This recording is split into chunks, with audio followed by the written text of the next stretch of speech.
Hello everyone, আসসালামু আলাইকুম। আপনারা সবাই কেমন আছেন? আমি আলহামদুলিল্লাহ আল্লাহর রহমতে ভালো আছি। আমার নতুন ব্লগে আপনাদের স্বাগতম।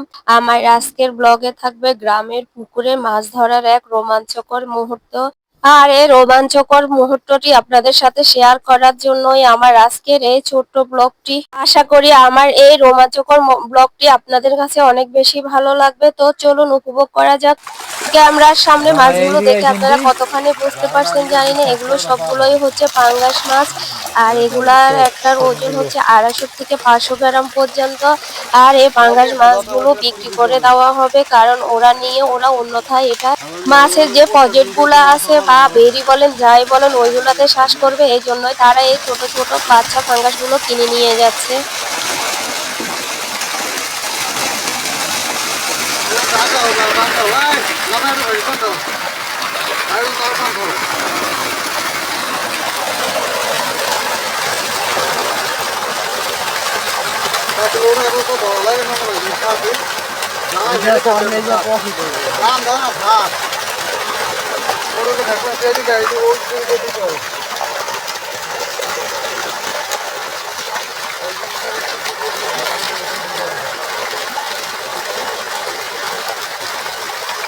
একে একে সবগুলো মাছ হাঁড়ি ভর্তি করে নিয়ে যাবে, এরপর পরবর্তী প্রক্রিয়া সম্পূর্ণ করবে। পাঙ্গাস মাছ।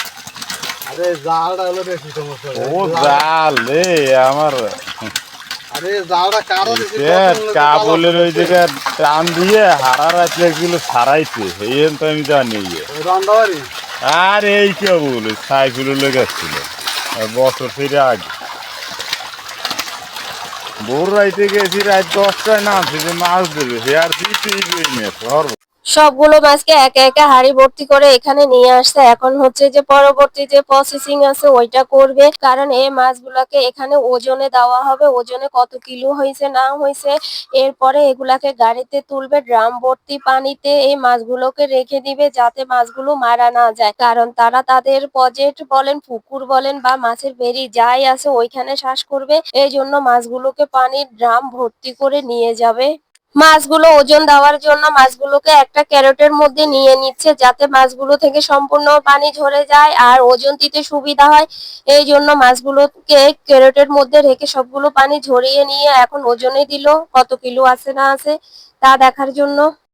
মাছগুলোর ওজন দেওয়া কমপ্লিট হয়ে গেছে। এখন মাছগুলোর পরবর্তী প্রসেসিং হচ্ছে, এগুলোতে গাড়ির উপরে যে ড্রাম ভর্তি পানিগুলা আছে ওই ড্রামের ভিতর নিয়ে রাখবে। দেখুন কিভাবে পানি ভর্তি ড্রামের ভিতর করে এই মাছগুলো এক জায়গা থেকে অন্য জায়গায় নিয়ে যাচ্ছে। কি সুন্দর প্রসেসিং আর কত সুন্দর একটা আইডিয়া। তো আমার এই ছোট্ট ব্লগটি আপনাদের কেমন লাগলো অবশ্যই কমেন্টের মাধ্যমে জানাবেন। আজ এ পর্যন্ত, আবারও দেখা হবে নতুন কোনো ভিডিওতে। ভালো থাকবেন।